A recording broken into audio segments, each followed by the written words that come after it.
Okay, thank you, sir. Well, goodness sakes. Hello, hello. How is everyone? Who do we have here? Alan Matthews is here and Brian Carroll. Hey, Alan. Hi, Brian. Dax. Dax 875. Oh, yeah, that. I got it. I need to cut the volume off there. There it is. ABS. Dax, first time I've been here live. Well, happy to have you, Dax. And we're going to give you a, excuse me, a wrench. Make you a member of the club. Excuse me. Spring is officially starting tomorrow. Well, I'm ready. Are you ready? I'm ready.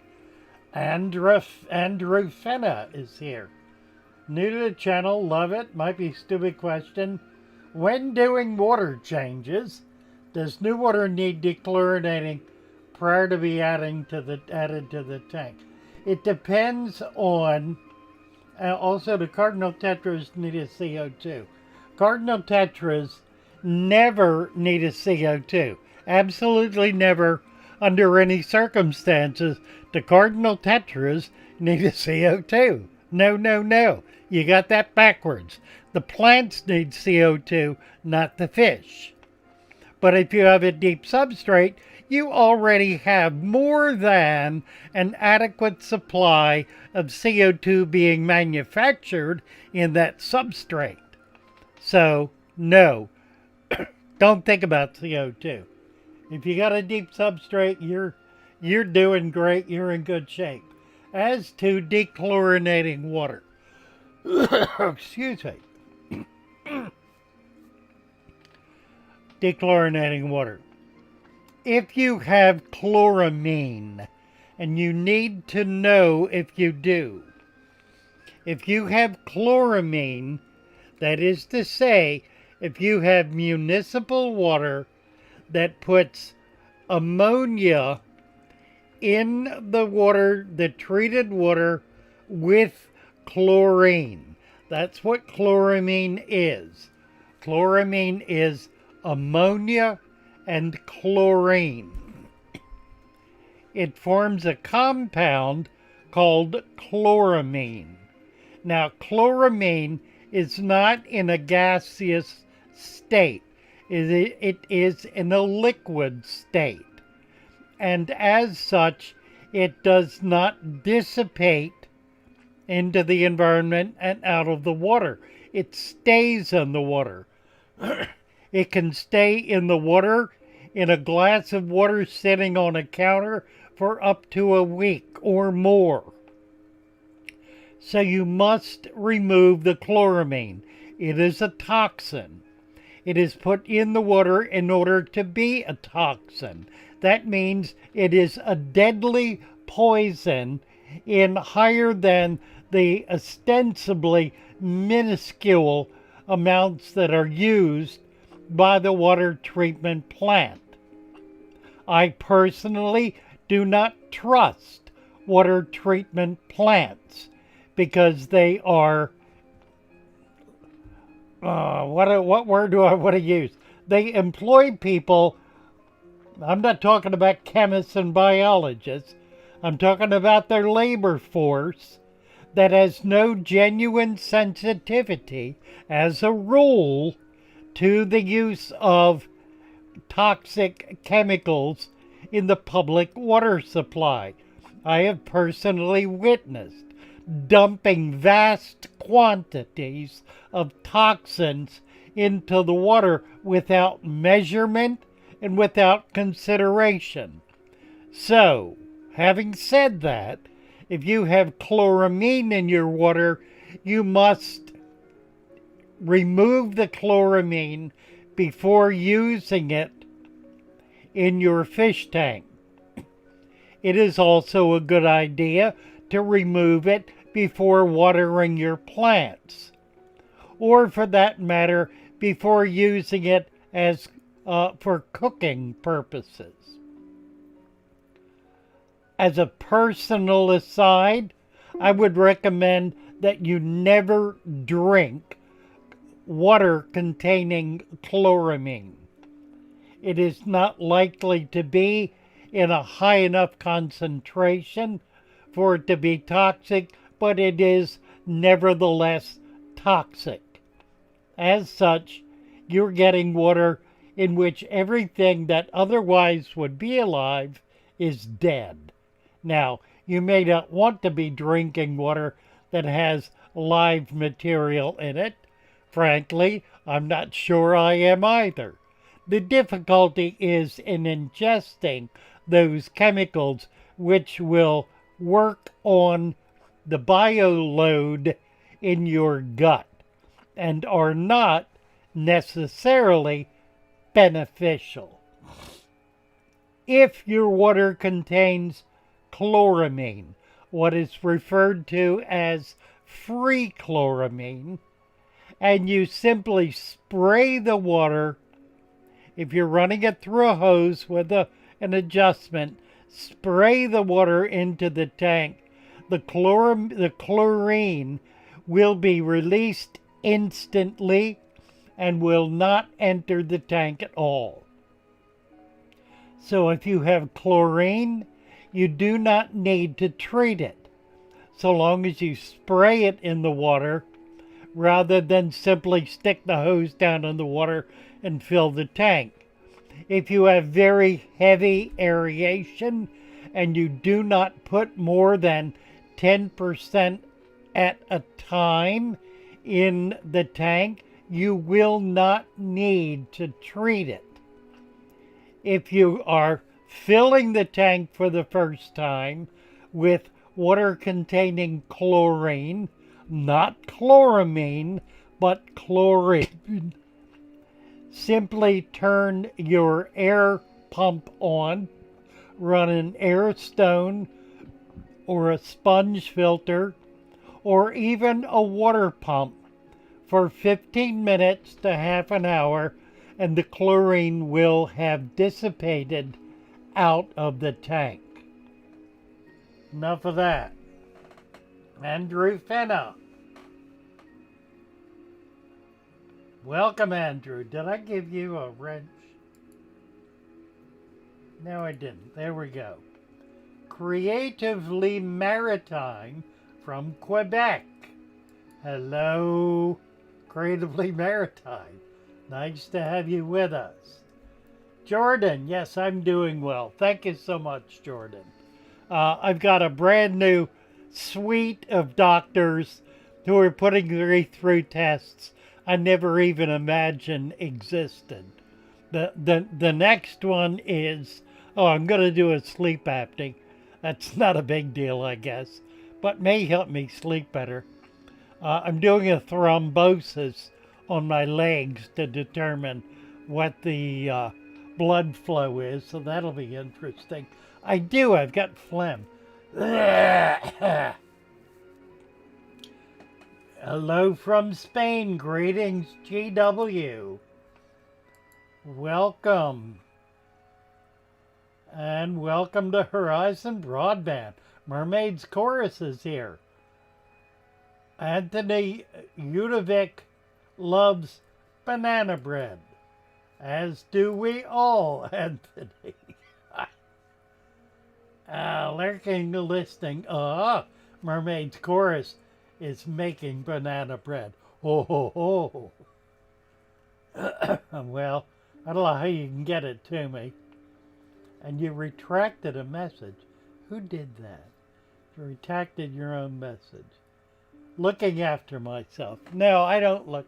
I have a suite of doctors who look after me. They do quite well, actually. Suzuki, Zekeli, Roland. Hello, FatherFish. I've started to watch your videos a few days ago and already learned a lot. Oh my, that's wonderful. Thank you so much. Think how much more you'll know in a month. Visit Discord. Do visit Discord. If you've not been on Discord, do visit Discord. It is amazing. It is everything that YouTube is not. That's not to say YouTube is nothing. YouTube is something, all right. YouTube is a vast content of videos. Discord is a vast application of conversation, of chatting, of people meeting and greeting and becoming friends. It's wonderful. We have currently 1,750 members on our Discord channel, and it's doing quite well. Michigan in the house. Hello, that's Luke. Oh, Fishley. Oh, Fishley. Oh, dear. Somebody shut down Officially's little advert for a competitor of ours, if you will. I know who did that. That's cool, really. Oh, Fishley, you should know better. TK Tropicals. Hey, how are you? Speckled Jim. Speckled Jim is here. Speckled Jim has been hanging around in the various and sundry chats. Happy to see you here. We're going to give you a wrench, Speckled Jim and Speckled Jim, and make you a member of the club. Let's see, I need to go back. I've missed some things back here, so I think.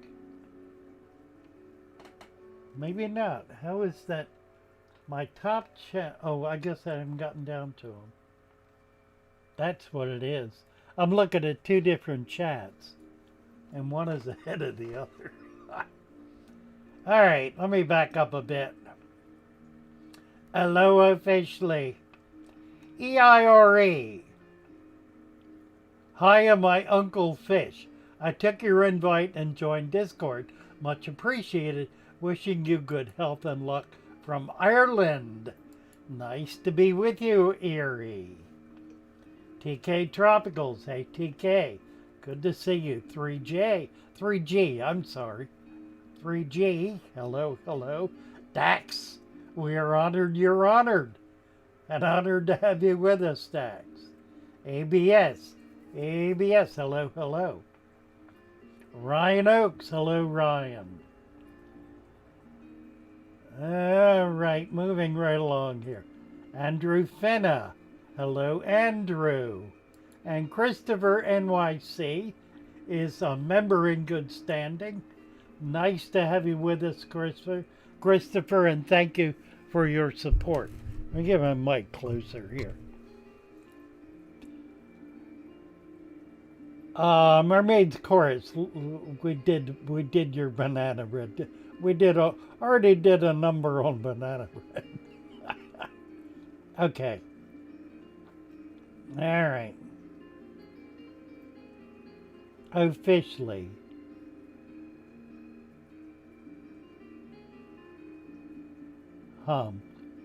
I see. All right. Christopher. I don't know what's going on. This is very strange. Oh, okay. I get it. I should stop looking at the other chat. Now what? You have it under control? I do, yeah. We're relatively.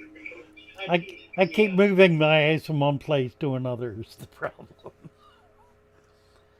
All right. Have I watched LRB's Live with Dean? I have, Ilyuta, and I did pick up their greeting to FatherFish. It was very nice, and Dean even said he watched one of my videos once. Well, I hope he was educated by it. Dean is a master breeder, and he genuinely is. As good as any I've known. And I've known the best. The very best. Howard Van Tassel. Thank you, Howard. Delighted to have you here. Sketty Nona. Hello, Sketty. And Sammy VH, shalom, shalom.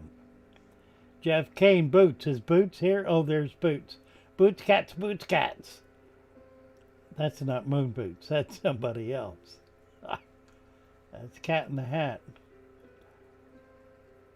Dax said, nice thing about the Discord, it never gets toxic. Everyone is helpful. Yeah, we mitigate against that very deliberately. It just is not the case. We've had a few events over the years where we have had to take action, but it has not been at all a common experience. I saw that on YouTube. Yes, they did mention me after I crossed their palm with silver, I might add.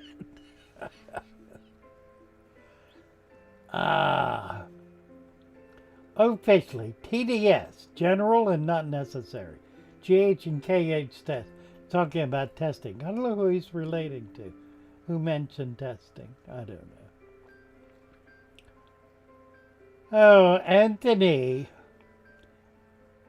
Dax 875 said what? I don't want to go back and check. I'll get lost if I do.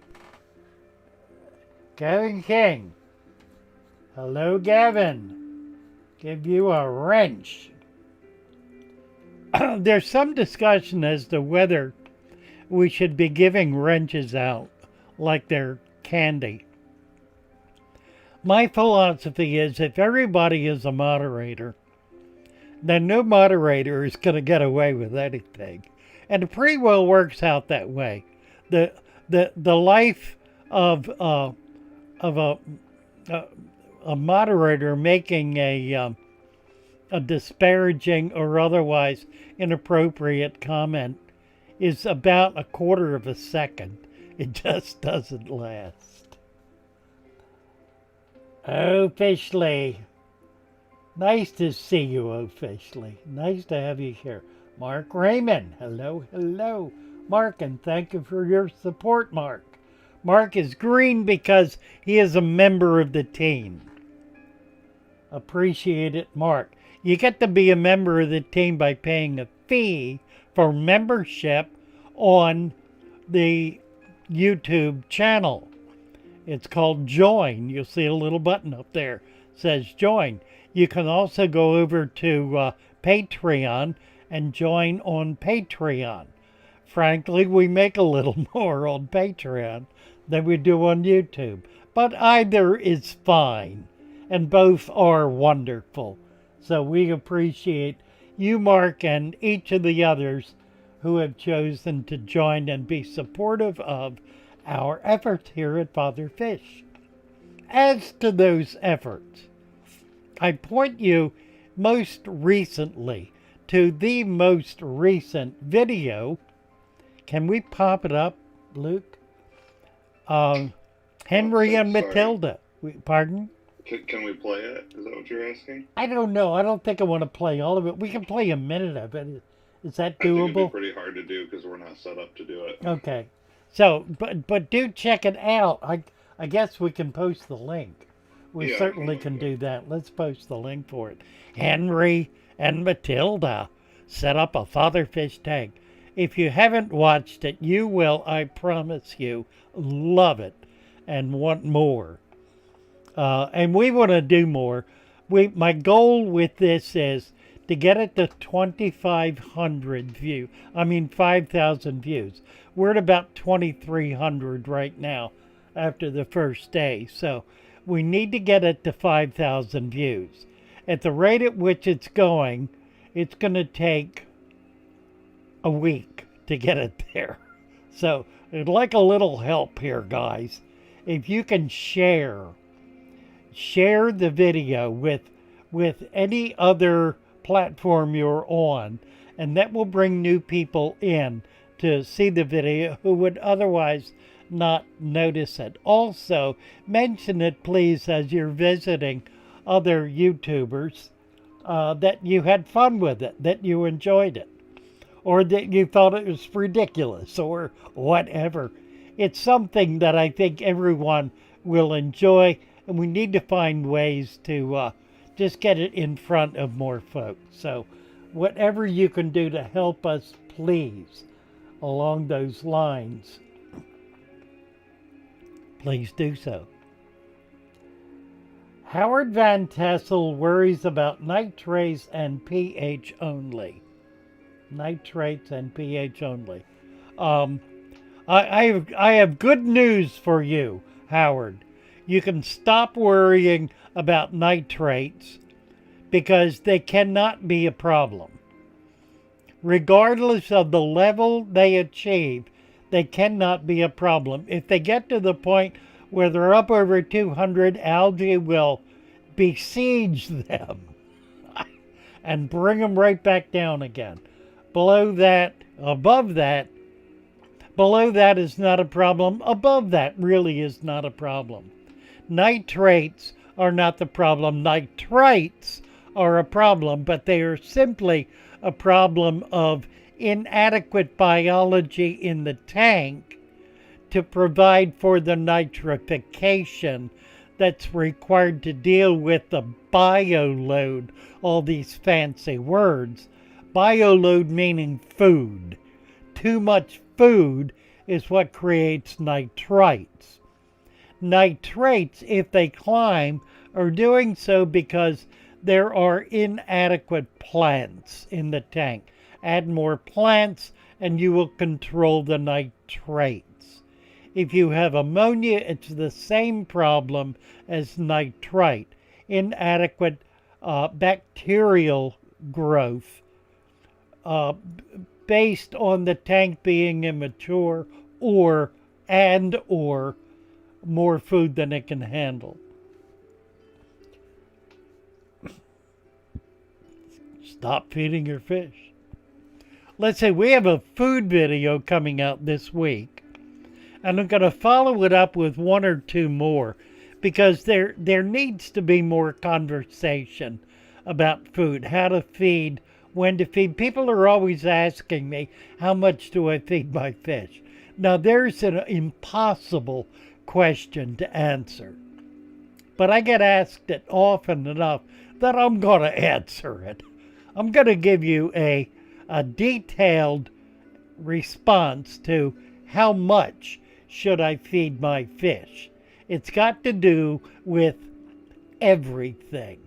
So we're going to cover everything in that video. It will be all inclusive, that is to say, about the issue of how much, not what, not when, not why, but how much to feed your fish. Do you know? I know. There's a couple of questions here if you want to take them. One of them is Geotank Mates asks, are trumpet snails a good snail for a FatherFish tank? Trumpet snails, Malaysian trumpet snails are a perfect snail for a deep substrate tank. They act like an earthworm. They till the soil. They don't go very deep. They only go about half an inch deep into the sand. So they help to work that initial layer.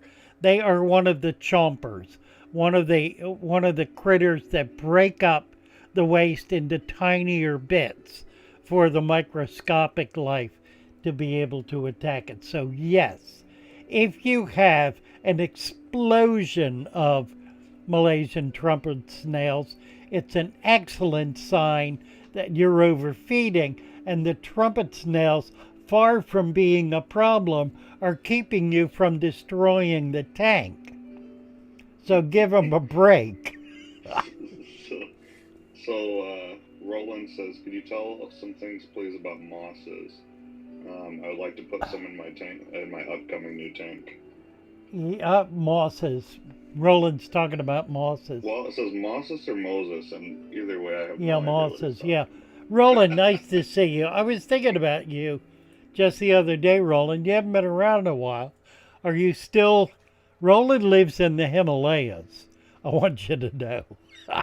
The foothills of the Himalayas, north of India. And his claim to fame here on the FatherFish channel is for FatherFish's 80th birthday, he brought a birthday cake and blew out the candle. It was wonderful. Roll in. I forgot the question.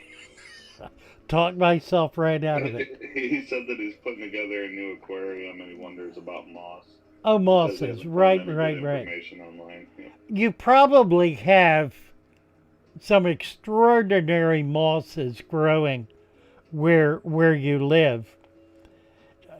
Typically, mosses can tolerate being submerged for relatively short periods of time. That means for a week, 2 weeks. There are some mosses that will survive submerged. The only way to know is to either research them and find out what species they are, but the easiest way is to stick them in the water and see if they make it. If they don't make it, they will begin to deteriorate. And then you simply take them out, give them a chance to dry out, take a deep breath, and you can put them back in. So mosses, generally speaking, non-aquatic mosses can be kept in a tank. Do not expect them to survive long term unless you take them out periodically and give them a chance to breathe. They live in areas where they get tremendous amounts of moisture, like alongside brooks. And when those brooks flood, swell and flood, they are submerged. And they can be submerged for weeks at a time. So there really are some mosses that can tolerate that. There are others that cannot. You need to figure it out. There are also aquatic mosses. Generally, mosses are a low light plant, so they're really a good choice. I find that they're not easy to do because they require a certain amount of nutrients. But if you will do a food web, that will provide nutrients for them. The sand is not going to necessarily provide much. Now, in an older, well-established FatherFish tank, mosses will do better. If you put them on a rock, they're probably not going to survive because they can't pull nutrients out of the water. They only get them through their roots. So there's a little bit about mosses. They're certainly wonderful. Yes. Yeah, there's another question here that I think might need to be addressed. So, E-I-R-E first. I don't know how you would pronounce it. Yeah, Erie. He's from Ireland. Okay, so he says, is it a big problem if there's daylight between your tank and stand? I have a bow. This does not sound good. A bow in the middle of timber stand. The tank is 125 liters. It does not sound like a good situation. Oh, I understand what he's saying. 125 liters. That's about, what's that, 30 gallons? It's about a 30 gallon. Something like that, yeah. It doesn't sound good to me either. If the four corners of the tank are solid and stable, then it should not give. The glass will not break from pressure. They're made for the glass to be able to withstand the pressure of whatever is put in them in terms of water, sand, or the like. If the four corners, however, have to be stable and solid. If they're not, it's gonna break. Okay. So, sorry, here I lost my place. There's a lot. Officially says, how much deep substrate would you place in a pond that is 6 by 3 by 4, 6 foot long, 4 foot wide and 3 feet 3 foot deep. Not for koi, but for small fish. Oh, nice. Well, it's an interesting question. I tend not to do sand in ponds.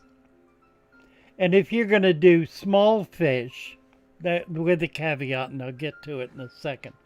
If you're going to do small fish, you can do just dirt with plants. If you're going to do plants. If you're not going to do plants, then I recommend not doing dirt, just doing sand. And you want at least 6 inches in a pond. You can do dirt with small fish, and you're not going to have much of a problem, and you will be able to grow plants really prolifically. It's more like a natural wallstead. A natural wallstead has the soil exposed to the water column. And at a pond, that's perfectly appropriate. It gets a lot of detritus anyway. It gets dust, it gets leaves blown in, it gets all kinds of muck that blow into the tank or drop into the pond that create a rather mucky substrate. And it's really not a problem in a pond. You may not have crystal clear water, is the only real issue, but the top few inches at least should be clear. It's going to be black toward the bottom anyway. So if you want to put sand in, you certainly can. The reality is the sand gets overwhelmed pretty quickly in an outdoor pond by all of the detritus that's getting into it. So they're saying that my voice is kind of low and it's like I'm the voice in your head. So could you turn the speakers up just a hair? Yeah. If you have yeah, I got it. one. Yep. Is that better? Is that better, everybody? I have no idea. I've got three screens open. This is Luke, by the way. Luke's our technician, who keeps these things going. So Gavin King says, FatherFish, I took your advice on Discord for filling my 600-gallon cichlid tank with sand. I've got up to at least 2 inches. Is it now time for leaf litter, or do I wait a while and get the substrate deeper? You've got 2 inches of sand in a 600-gallon tank. No, you need a lot more sand. You need 6 inches minimum. And how big is that tank? 600 gallons. That's a big bloody tank. That's a big tank. That's a 10-foot. That's an 8 to 10 foot tank. That's a big tank. Yeah, I'm assuming he topped whatever he had in there. Is kind of what it sounds like. Oh, that could be. I would still add more sand. 2 inches. Yeah, it's not going to. 10 foot by 4 foot. 10. Yeah, that's probably. I had a 10-foot, 10 by 3 by 3. I think it was. That was 500 gallons. I think it was 500. It's the more it goes in the back of my brain, the more of it I forget. But yeah, 6 inches of sand. If you got some substrate in there, no less than 4 inches. And then, yeah, you can put leaf food web on it. Don't do the food web until you got most of the sand in there. Erie's saying his tank is solid on the corners. Damage to... Oh, I see. I'm just scrolling through trying to catch back up after that last one. Thank you, right. Yeah, I did totally lose track, didn't I? Yeah, well, there's a lot of talking. That's okay.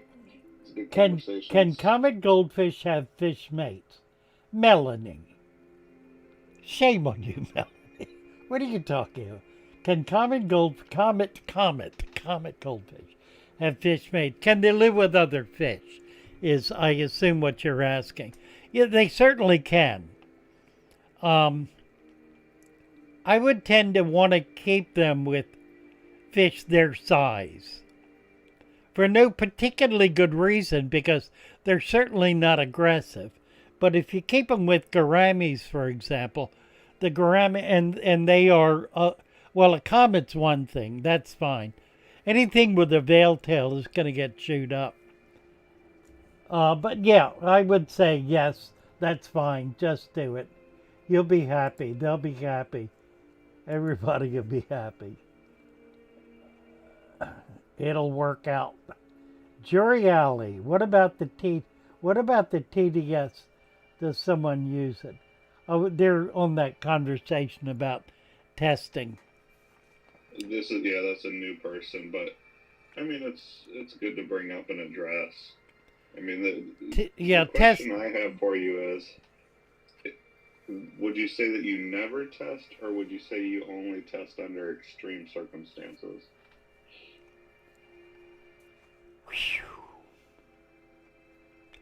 It's a difficult question to answer. I'm looking at my tanks here.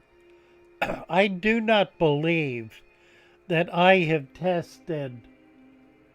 I've tested for pH. I know what the pH is. I have not tested for TDS or KH. My pH is stable, so I assume that the KH is adequately buffering it. Now, that's an important consideration when you talk about topping off. I do not top off with RO water. I top off with source water.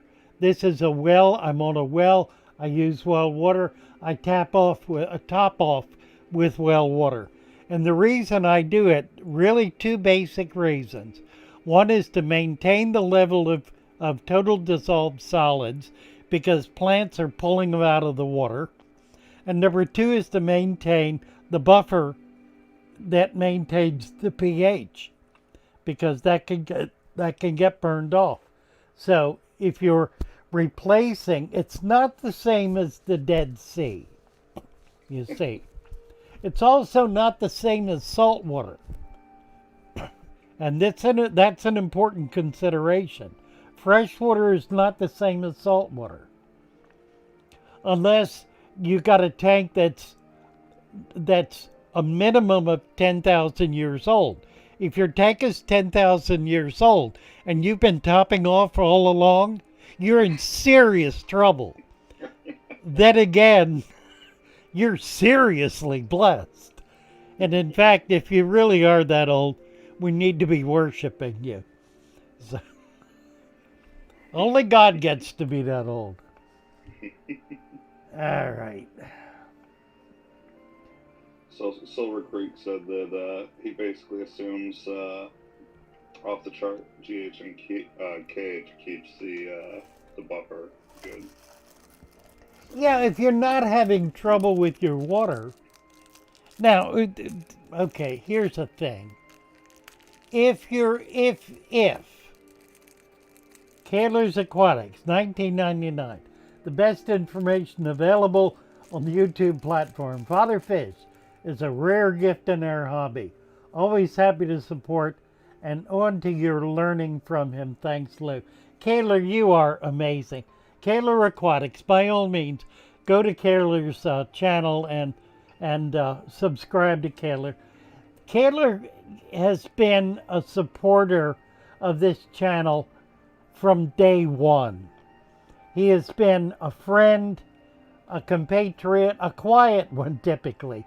He does wonderful, wonderful live streams. They're really community live streams with good friends. It's been a long time since I've been one of his streams. I'm gonna have to. They just haven't popped up. I need to find out why and make sure I get over and say hello to Kaler and the other folks in his live stream. And thank you so much for the gift, Kaler. I appreciate it and appreciate your kindness, your support, and your belief in this channel. It means everything. You also have a new member, Anthony. Oh, look at this. Right. Anthony Yudovich. Anthony Yudovich, welcome to Snook. Thank you for joining, Anthony. Nice to have you with us. So, now that we're up to just over 100 viewers, oh, look at that. Do you want to start diving into the conversation about community tanks? Oh. The topic of the. Oh, that. I wouldn't. I would just. Oh well. Sure. Let's do that. What is this, Peter? Sorry for being annoying. This is JW. Who is Peter, I guess. Can you please make video about gold? Oh yeah, okay. Preparing ingredients for dreaded 2 goldfish in a 15-gallon. Just make the sand an extra inch deep. And if you find they're digging into it too much, which they won't do, you can add some gravel to the top that'll slow them down. Craig's Catfish Cave says TDS is important. I think it depends entirely on where you live. If you're in an area where TDS is threatened, where you've got soft acid water, then it's going to be a real consideration. In an area like this where the water is 500 TDS, I never think about it because it's kind of a meaningless issue. But yeah, it's critical to know what it is, particularly if you're having a problem. I guess I've been around water long enough, particularly well water in this region. I grew up here to know what it is. The aquifer, this is 600 foot deep well. The aquifer is pure limestone. So I know what I'm dealing with. Adele, happy birthday. All right. All right. All right. We have to start down the We're path. we're gonna do it. We're gonna do it. We're gonna talk about the topic of the day. Wait. Let me pause you for 2 seconds. All right. Only because this is a. I don't want to do it anyway. That's fine. Oh, go for it. Right. Nano-dirted aquariums, are they possible? 1 to 3 gallon. Now, I have a 1.5 gallon and a 3. My girlfriend's is a 3 gallon. They've been going almost a year, no problem. So, what's your opinion? Yeah, the critical issue is I claim that you should never have more than an inch of dirt. In an aquarium that size, it should never be more than half an inch. So if you're going to have enriched soil, you want to keep it a thin layer and then put 1.5 inches of sand on top of it. Now we're going to be doing a saltwater tank sometime this spring, I think in the next couple of weeks, if it warms up. And we'll get into all of that saltwater wise. Also, I have promised to do a video on the supplements, and I'm going to do that this week as well. I'm going to sit in front of my supplement trunk. I have a supplement trunk, which you'll get to see. And I'm going to go through everything that's in it and why. All right. How many how much wood would a woodchuck chuck? How many fish would a fish in a tank be fish in a tank if a fish were in a tank? Something like that. How many fish can I put in my tank? What kind of fish can I put in my tank? Will bettas and guppies get along in my tank? Can I put a piranha in my tank? What kind of fish can I put in my tank? All right. I'm going to say at the outset that if you know absolutely nothing about how fish get along, and you pick out a fish because you like the way it looks, you're in trouble from the onset. So don't do that. Don't pick out a fish to put in your brand new tank because it looks cool. Because it probably won't be cool. It probably will be a hot number that'll tear everything else up. I give you the Paradise Gourami, a stunningly beautiful fish that is a murderer. It is the original aquatic terrorist. It kills everything, including its brothers, sisters, mothers, fathers, and children. It is also one of the most spectacularly beautiful fish you can put in a tank. Having said that, keep that in mind, because that's the truth of the matter. Starting out with a new tank, if you've never had fish before, buy cheap and few. Don't buy one of a species. Buy 2 or preferably 3 of a species. You don't need more than that. You need at least, I would say 3, some say 2. It's kind of a personal choice. You can have in any size tank upwards of 4 or 5 different species of fish. Now, as to what they are, do a little research. Talk to the clerk at the store. They should have their head screwed on straight enough to know what kind of fish will live with other fish. But generally, tetras and live bearers are good choices. They all will get along with each other, with rare exception. There are a few exceptions. You're probably going to wind up buying one of them because the exceptions are cheap and they're relatively attractive. If you get a fish that's tearing everything else up, take it out and take it back to the store and get huffy with the guy that sold it to you. But generally, if you will do tetras and live bearers, if you don't know what that is, ask. A live bearer is a fish that has live babies, guppies, mollies, platies, swords, all of those kinds of fish. And they're all very pretty, very colorful, and they get along well together. I wish I could show you. I've got a tank. I can't get my wire to it from my camera. It has red platies in it. I got them from my sister-in-law because she didn't want them anymore. 4 females and a male. They're now, my word, they're 2 inches long.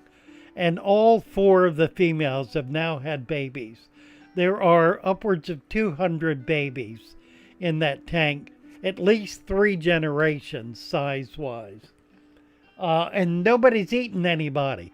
I've got a lot of plants floating on the top, and I feed a very fine food daily, several times daily, because I want the babies to grow. I want to get them up big enough that they've got some body fat that they're going to be able to survive. So that's the other consideration. And we'll get into that more later in the week about what to feed, how much to feed, and so forth. I have a basic video on feeding that'll be coming out this week. So that's the other consideration. What do you put in your tank? If you like Oscars, fish that get big, and you have anything under a 55-gallon tank, do not do more than 1. Just don't do it. You're going to want to start off with 2 or 3 little ones. And I guess if you got a 29-gallon tank or bigger, you're going to start off with 2 or 3 little ones. But keep in mind that at a point in time, 2 of them are going to have to go, or you're going to have to set up 2 more tanks, or 1 much bigger tank, because they will outgrow it. Do fish grow to the size of the tank? Yeah, and then some. They'll grow to the size of the tank, and then they'll keep growing.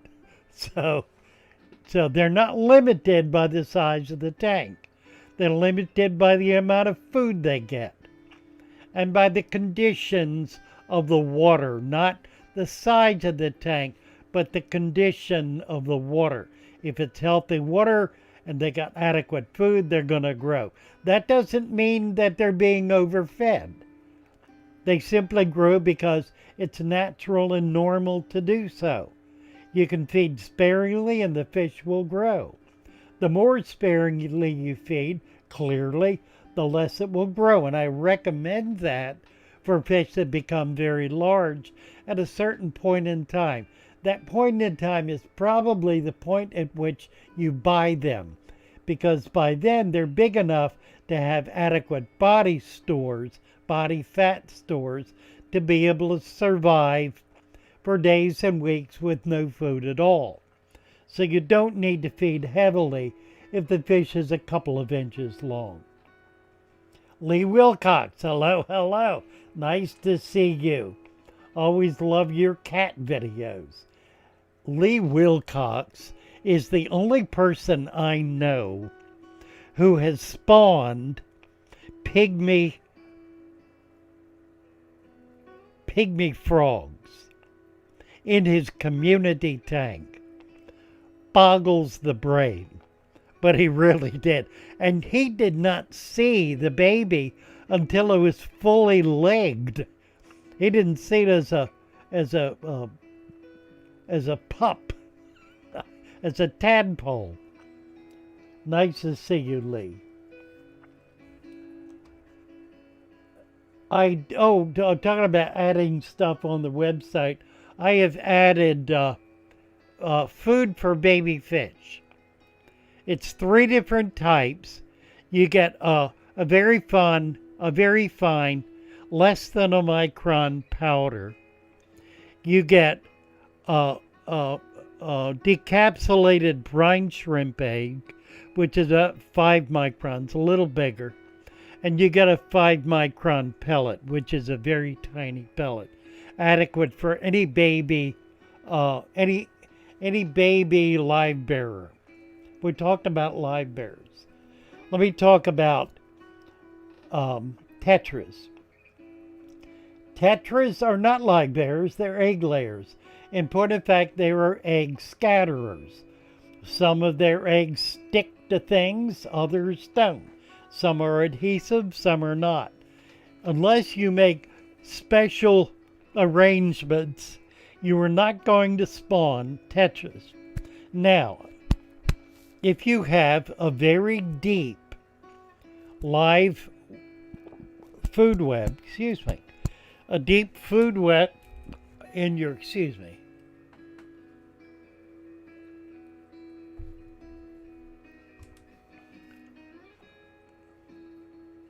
What's that, whiskey or tea?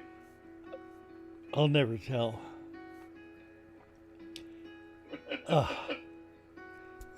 Got it. It's green tea, actually. Unsweetened green tea.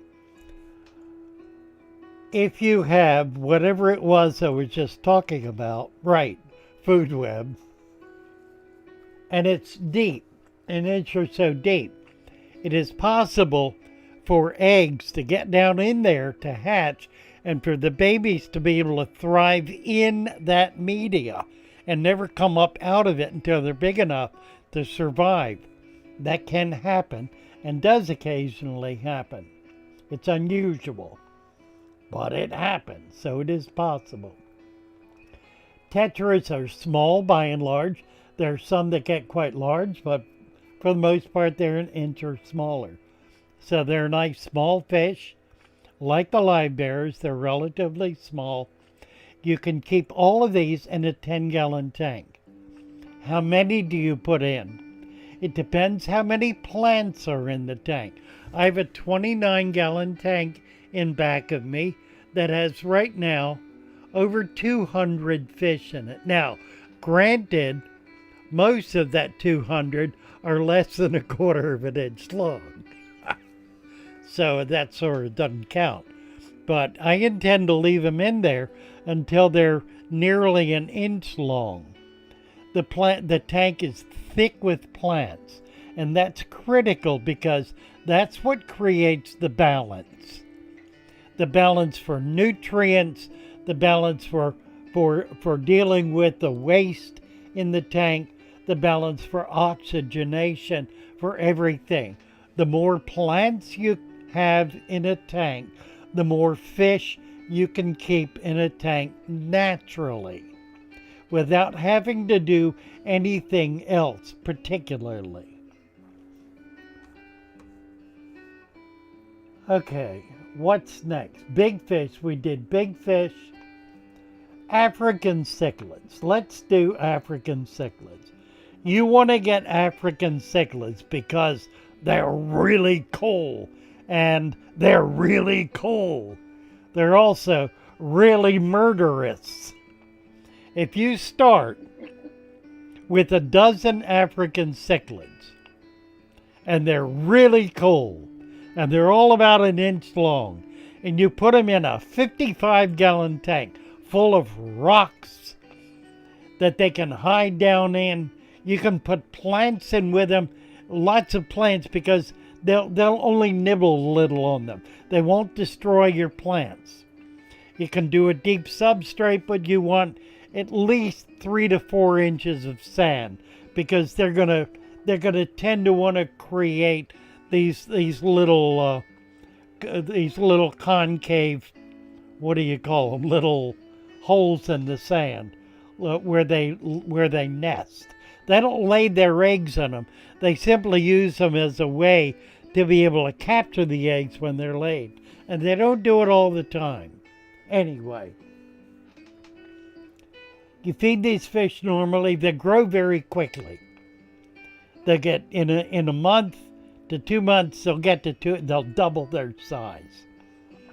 And then they'll grow a little more slowly. By the end of 6 months, they're all 4 inches long, and they're spawning like mad. And you got babies everywhere, and it's just making you nuts. It's so cool. And you're feeding the babies, and the babies are mostly surviving because you put a lot of rocks in there for them to hide. And they're just going great guns. And then around 9 months, you start seeing a fish that's hiding in the corner. It's just up there trying to get away. May even try to jump out. And pretty soon it's dead, and you pull it out. Well, that didn't work for him. Must have been sick. And then a week or two later, there's another one, hiding in another corner. Uh-oh, now you got a problem. What's going on? What are these fish doing? So you observe them more carefully, and you notice there's one beast in there who is terrorizing everyone. He's dominant, he's stunning, he's beautiful, he's majestic, and he is a murderer. So what do? Well, flush him. You can leave him there. Luke says flush him. You can let him do his duty. You can take him out and put him in his own tank. That works. You can take everything else out. You may as well leave it in there and let him kill him. Just do that. But ultimately, by the end of a year, there's one fish left. Now, that is simply the way it goes with African cichlids. With the umbunas and the peacocks, with all of those Lake Malawi cichlids, not with the Tanganyika cichlids. They're not the same. The Malawi cichlids and the Victorian cichlids are real beasts. They are very aggressive, very tenacious, very strong fish, and you're just going to wind up with dead fish. If you have a very big tank, like the 500-gallon tank we were describing, you can do it in a big tank. You can keep them because there is a thing called escape. It's not velocity. It's not escape velocity. It is escape area. There is a target area and an escape area. The escape area is typically 2 feet. If the fish is chasing another fish it's going to chase within about a 2-foot radius. Now, if it's in the middle of a 55-gallon tank, that pretty well covers everything in the tank. Because it's 4 foot wide. It's 2 foot in one direction and 2 foot in the other direction. It may not go all the way, but it's going to be close. So in a 55, you're not really going to have any hope. You can maybe get away with it with a 75 or a 125. That's 18 inches or 24 inches deep. Deep is front to back, not height. Depth is front to back. Height is top to bottom. Width you already know. That's the one you got figured out. Depth, front to back. How deep is it? If it's 2 feet deep and 4 foot wide, you can maybe get away with it. The 500-gallon tank, you can definitely get away with it because it will be outside the escape range. It'll be able to get away. Now, the other way to control this, and it works pretty well, is to double up the capacity.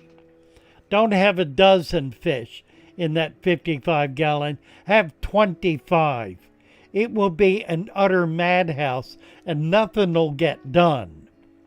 But there won't be much killing going on either because it'll be too confusing. They won't be able to keep each other straight.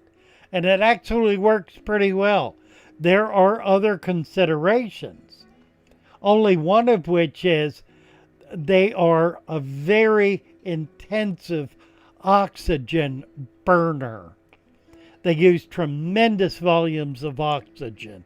So you need tremendous volumes of aeration going on in that tank. And if you lose it, if you get a blackout, you're in serious trouble. The solution to it is to start pulling them out and putting them in buckets or whatever else you've got, one at a time or a few in a group. From the water they're in. You can lower the water level. It's not going to change the rate of exchange, but it will separate them from each other enough to be able to allow for more aeration to occur because you're creating more surface space with fewer fish. So that's the way to fix a blackout with large fish. Separate them out. Put them in smaller containers. The biggest you got, one per container if it's small container. What is this? Handle the woke teen in the fish store telling me does my tank all the time, doesn't do water. Oh yeah, right. Well, seems to me we've heard that song before. Here we go. Platies can also pick at blackbeard algae and algahorn algae and all kind of stuff other fish want. Particularly mollies. Mollies love algae, and they'll just eat it down to the nub. I'll tell you what else really loves algae. We were just talking about them. Mbuna cichlids. Mbuna cichlids are a natural algae eater. In fact, the dentition, the teeth on the mbunas, the Lake Malawi African cichlids, the teeth are developed to eat specific types and specific lengths of algae. The different species have different sizes and shapes of teeth in order for them to mutually graze the same area and everybody get a meal. Now ain't that something? They're really good algae eaters. Oh, what else? What else you got, Luke? Anything else here? Platy is a wonderful, happy, peaceful little fish. It certainly is. Tails flutter like birds and they're cute with busy habits. Yeah, they're pretty too. There is a rainbow of colors of platies. The breeders of live bears have just worked absolute miracles. I mean, literally, any color you can think of has been bred into these fish. A literal rainbow of colors. I found that interesting. You know, I told you I'd gotten platies from Petco, I think it is. I was getting confused. From Petco, and if you compare those with the platies that the local fish store had, they look almost like a different species. I assume just because they've been so bred out that they're genetic freaks. They look, they're similar, but they look totally different when you see them side by side. Their facial structure, their eyes, their slight. One of the real tragedies in the fish industry is the mega farms, I should say. The farms that are producing millions of the same species of fish to fill the orders of the big box stores. I remember talking with Merle Cohen many years ago, back in the 80s, 40 years ago.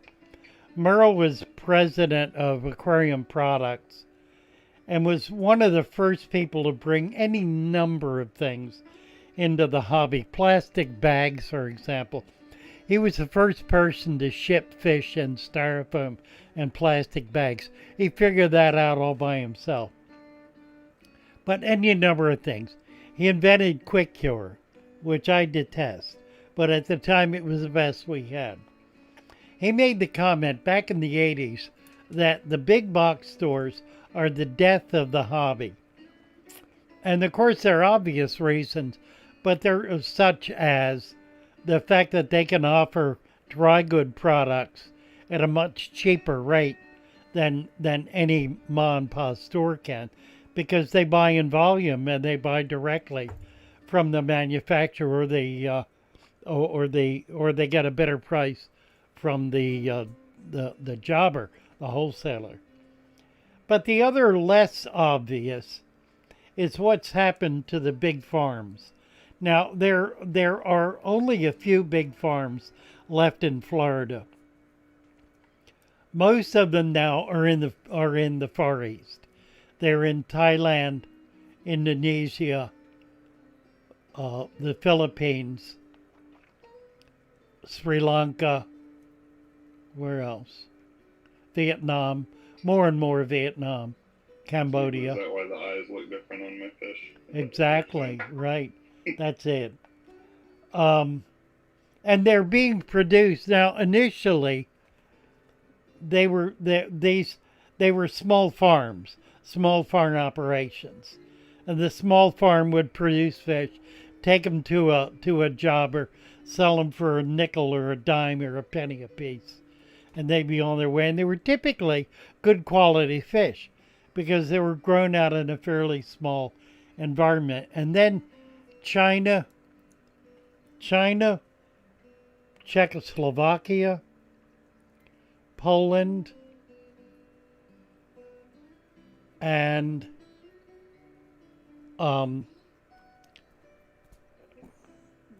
can't think. Anyway, those three, one other country I'll think of in a minute, began developing cooperatives. And the cooperatives were mass operations that produced vast numbers of species. In other words, they figured out how to max out the natural breeding process of the fish in order to be able to raise every fish that was born or that hatched. And in the process, they lost control of the quality of the breeders because they had a system in place to be able to grow out, to hold back a portion as breeders and grow their offspring out, hold back a portion as breeders, and so forth. A system that created huge numbers, but virtually no attention paid at all to the quality of the fish.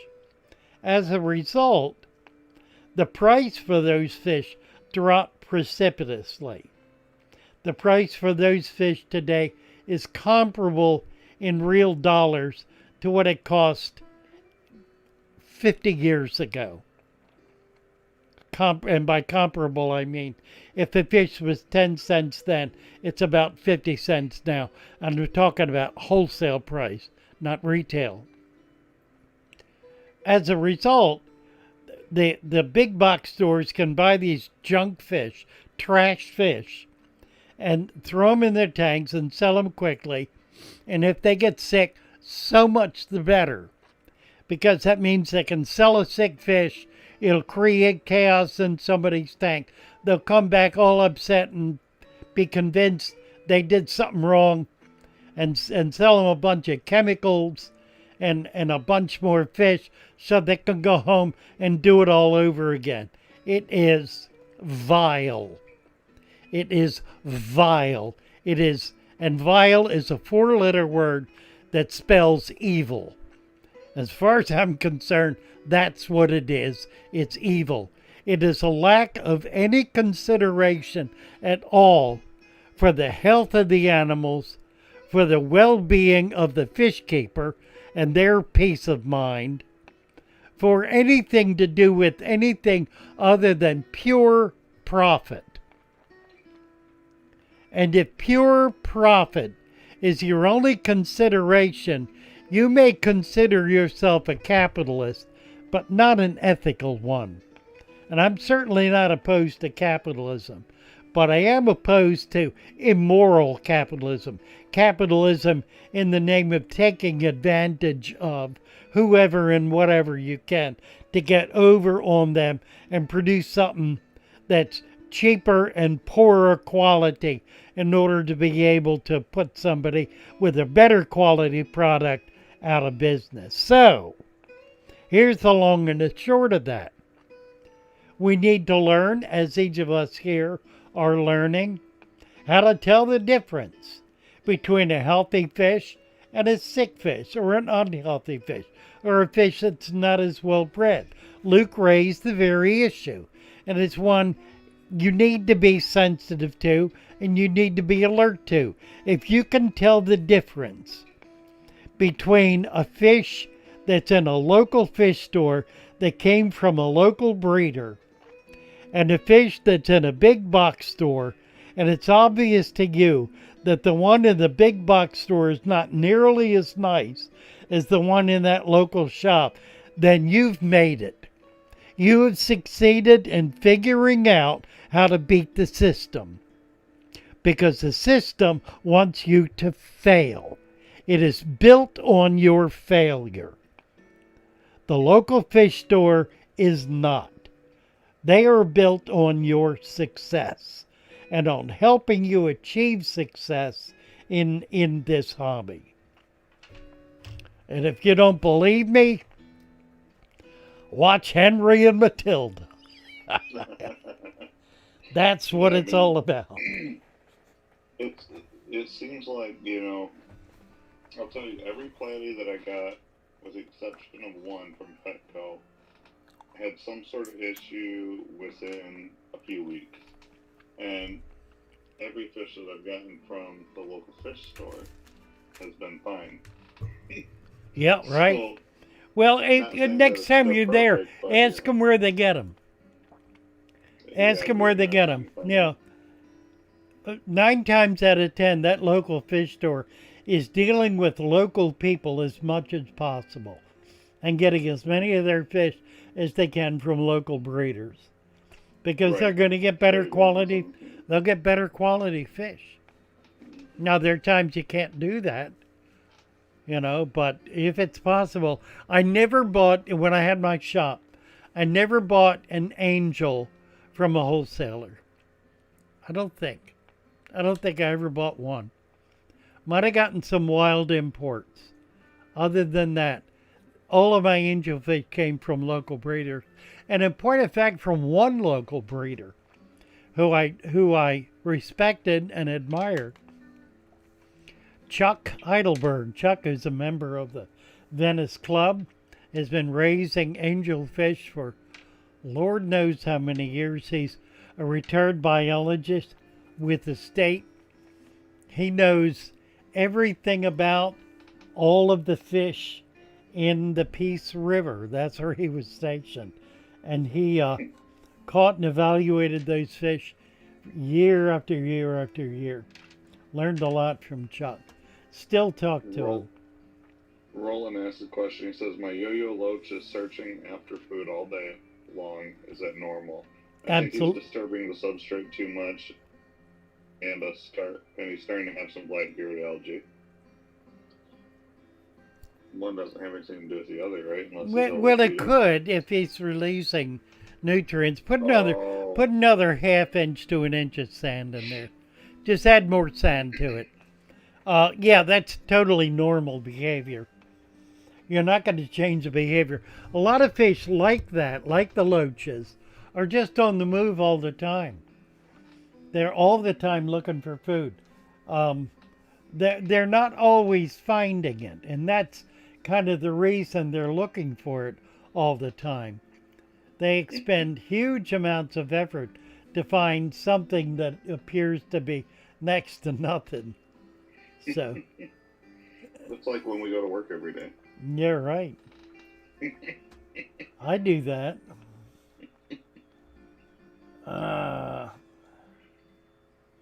Erie is saying the tank's not bowed. Right, you're okay. I think you're safe, Erie. Lee. So something I didn't tell you about that I'm thinking about doing is, and tell me your opinion on this. When we moved, we were talking about doing a bigger saltwater tank, but our local fish store is almost completely out of live rock, and it's been dwindling for the last year. So they don't have any cultured live rock to sell us to start off that tank. So I'm considering spending some considerable effort in culturing live rock because it doesn't look like there's too many places anymore to even get it. You can certainly do that. I think I've got a source for natural live rock that comes out of Tampa Bay, and he does ship. So okay. I can probably, if he's still in business, it's been 10 years at least since I've talked to him. Interesting guy. Local rock from the coast of Florida and the rest of the Gulf is protected by federal law. You can't take it. You can't take any of it. However, there are leases to be had in both state and federal waters, which allow you to bring rock in, dump it, and harvest it. And the fellow I'm talking about did just that. He went to the Bahamas with a barge. He loaded the barge with hundreds, probably thousands of tons of rock, brought it up to the mouth of Tampa Bay, and dumped it on his lease. That was 30 years ago. He harvests, I don't know how often now, once a month. He brings in about 500 pounds of rock once a month. Sells it now for, I don't know, I think $40, 20 to 40 a rock. I don't know what his budget is. It's about 40 to 50,000 a month. It is spectacular. It's amazing stuff. It has coral growing on it. It has everything imaginable growing on it. It's just really miraculous stuff. Of course, you get all the bugs and all the bells and whistles. You get crabs and whatnot, so you got to be a little careful with it. But it's utterly amazing stuff. If he's still around, I'll put you in touch with him. See if you can get some from him. But yes, you should definitely do that. Start putting more rock in your tank. Now you can make the rock with concrete and broken up coral, if you can get broken up coral. Yeah, I've seen that. I've seen a video about that. But the local store sells. That's one thing they don't have a shortage of is Texas Holy Rock. Oh, that's perfect. Yeah. And Go so, on Garf. And Garf has workshops on making that rock. huh, It's GARF. You can get to their workshops there. They started doing that 30 years ago or more. I need to do that because I'm like, well, if we're gonna have another saltwater tank, like we have to have rock for it. Yeah, absolutely. And that's the very best way to do it. The other thing to try to do is try to buy, if you can, native dirt or native culture from the sea, from ocean areas. It does not have to be tropical. It can be doesn't even need to be semi-aquatic. It can be from New York, you know, because it'll have lots of organics in it that'll do just fine in tropical waters. I'm going to be doing that too. I'll see what I'm able to get. I'm not sure what I'm going to be able to get yet, but I'm half an hour drive from the ocean, and I'm looking to set up this tank with ocean material. I probably will be using oyster shell because that's what's common here. I'm not going to find coral or any other kind of native rock that'll be in the water. But oyster shell I will. About adding getting like a trash barrel basically, like they do for shrimp and stuff like that, like a Rubbermaid containers, filling it up with stone and water and having a light, and basically making a little fish tank out of it that way, just to let it sit for Yeah, 3 to 6 months. you need to seed it from your existing tank. Right. And the best way to do that is take a rock out of your tank and put it in that, because that'll seed everything. Yeah. So that's my plan. So nice. We'll see what happens. Yeah, we're going to get a lot more into saltwater. I really want to do that. I've got a tank designated here for saltwater. It's a 15-gallon that I took the rim off of, so it's going to be a rimless. Doesn't look like anything. It's pretty dirty actually, but that's going to make yeah, that'll still be a cool tank. Yeah, well, it's going to be a neat tank. And I've got so some. Everybody how to have a nano reef tank. Yeah, exactly right. I also I have in storage a 40, a 60, and I don't remember what. Oh, it's a cube. It's about a 50-gallon cube. The 60 is a 3-foot wide by 24 inches deep. No, it's taller. 3 by 18 by 18 maybe. I just don't have a place to put them right now. I got to work that out. What are we doing? How are we? You were at 7:30. We got about half an hour. Any questions coming up? Yeah, I got a lot of plants, guys. Tanked Aquatic says for marine tanks, he always starts with dead base rock. Eventually it becomes lavus coralline algae and other organisms. Yeah, it does. That's right. Which is what we were talking about. Yeah. You just need to seed it with the best you got. Aquatic desert. Hello, there hello. haven't been too many questions actually in the last little bit. Oh, Lee's talking about the poop watch. Sharing knowledge and feeding. Yeah, Lee was, I met Lee, how long's it been? 4 years? About 4 years. Lee was distraught, and he was posting these heartfelt messages everywhere. Please help me, please help me. Officially, $10. Sending love and support, the best fish channel on YouTube. Thank you, officially.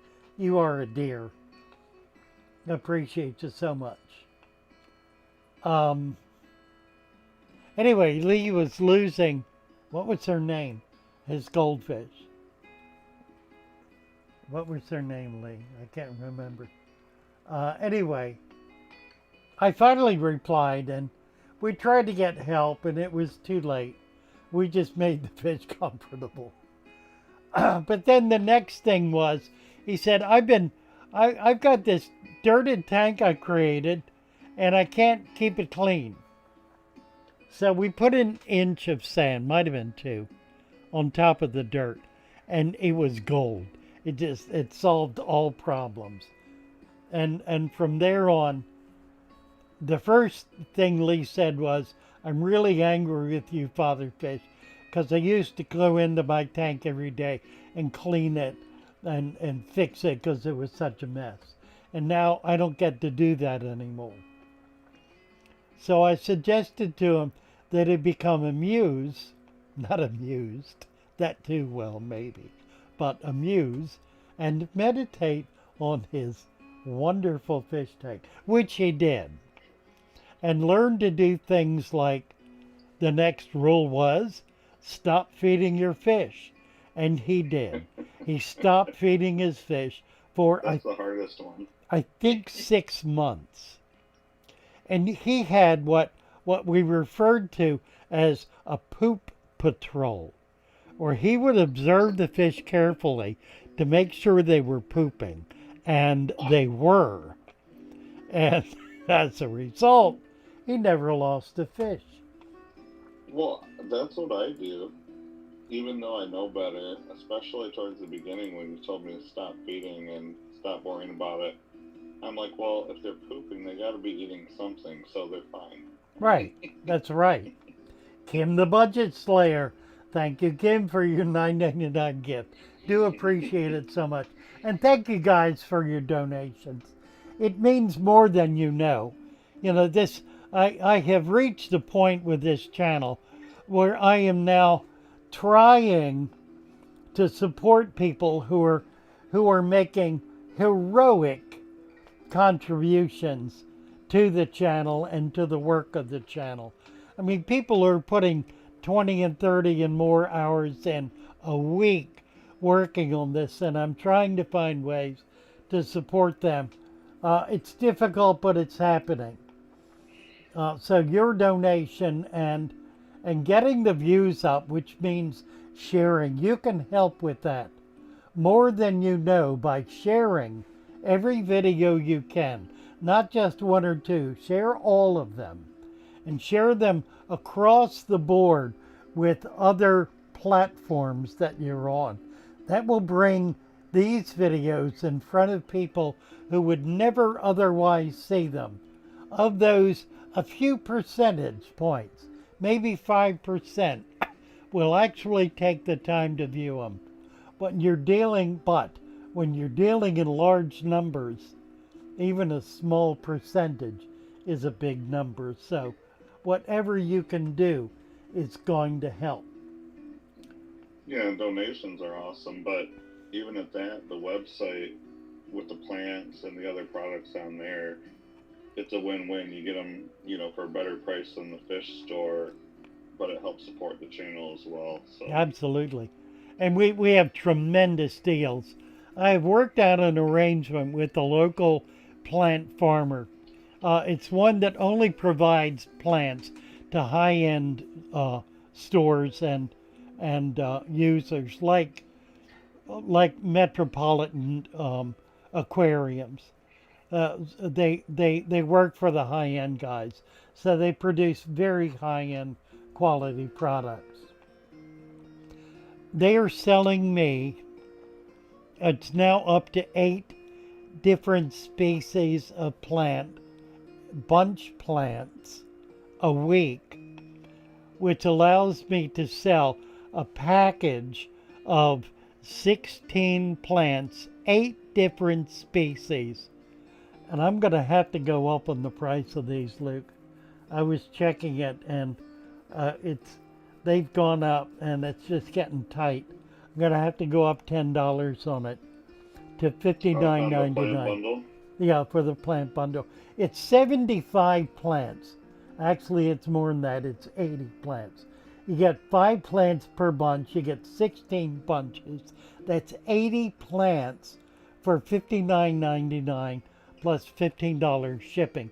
And you can add to that. There are other things you can put in that same box. So And what do you say? That's enough plants for probably about a 15-gallon or so? yeah, 15 or even a 20. Yeah, just stock it on a FatherFish level, so not just little plants that are going to grow. These are plants that are going to jumpstart your aquarium, filter your water, and get you going. Yeah, they're really very high quality plants. Somebody sent me a notice. The red Ludwigia has been included because it's just so colorful. It's a very high intensity light plant. That's why it's red. It will drop its leaves if your tank is not high intensity. The plant will not be dead. It will grow new leaves. They may be green. So you need to find ways to increase the light for them if you want to keep them red. Christian has a good question. He says, how shall I transplant plants with roots in dirt below the sand cap? That's a good one. I already know the answer, but go ahead. Yeah, like a Amazon sword or well, I think he's just rooted. asking in general, if you transplant plants, you need to get them down to the dirt level. If it's a stem plant, cut it off 6 inches from the bottom.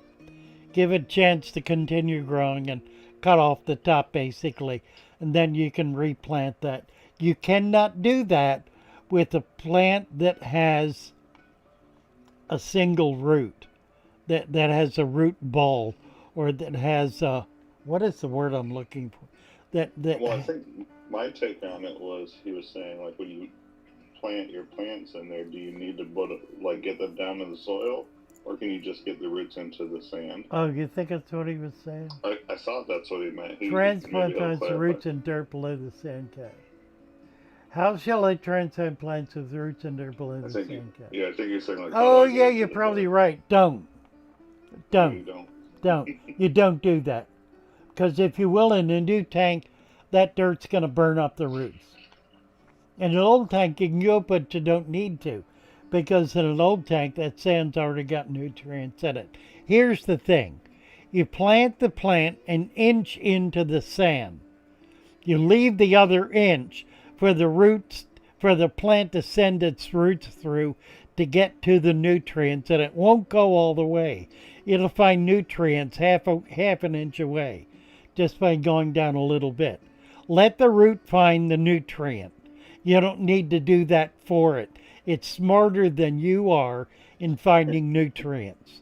So trust. It's already got a mechanism to yeah, find that's them, right. Trust the plant to find nutrients. Get it started. Get it down in there and in, so it's not floating around, and so it's not going to be blown out by the water current or whatever, and it will find nutrients. It'll be just fine.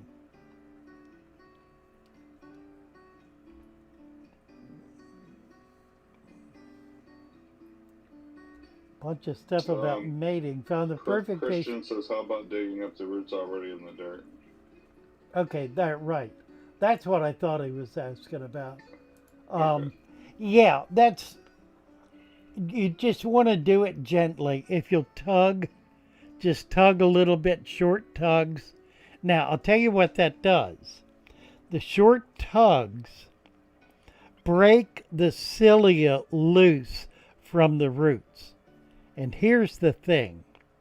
The root itself, that physical root, does not take up nutrients. That root grows cilia on it. They're very tiny, sometimes called hair roots. They're very tiny, very delicate, but they are what actually absorbs nutrients. Curiously, they also create an anaerobic environment around them to break down the waste if they're in an aerobic environment, so that they will be able to assimilate that waste. Now, when you tug a little bit on that plant, those cilia break off from the root. Not all of them, but most of them will break off from the root, and they are what is attached to the substrate. So by doing that, if you tug on it a few times, just to break those cilia loose, then you can pull it out gently and it'll come out pretty clean. There may be a little bit of dust, won't be much. Now, when you replant that, I like to wrap the roots around the ball and put it down an inch into the sand. Those roots will immediately, within 1 day, create new cilia. It happens almost instantly. They pop out the new cilia, so they only lose maybe a day. And if they've been probably in transit for a week or 2 weeks before you even get them. So that's pretty good. You're not gonna damage the plant by pulling it out like this. Don't try to save the cilia. You cannot. It will not survive being removed. But the root will, and the root will grow new cilia. How's that? Didn't know any of that, did you? All right, what else? What are we doing time-wise? 7:40. We have about 15 minutes. Budget Slayer. Can't stop watching your videos. Oh, I need to give you a wrench, Kim. Where is it? All right. My name is Kimiota. Order a few times with you. I'm about to put in a few more orders. Can't get enough of the FatherFish method. Well, bless you, Kim. Delighted, and I know you're over on Discord because I see you over there, and I certainly do appreciate you. Magnetar S. Hey, FatherFish. I have an interesting question. So we all know that algae grows on excess nutrients. But if you have heavily planted tank, but leave the tank in sunlight, how can it grow?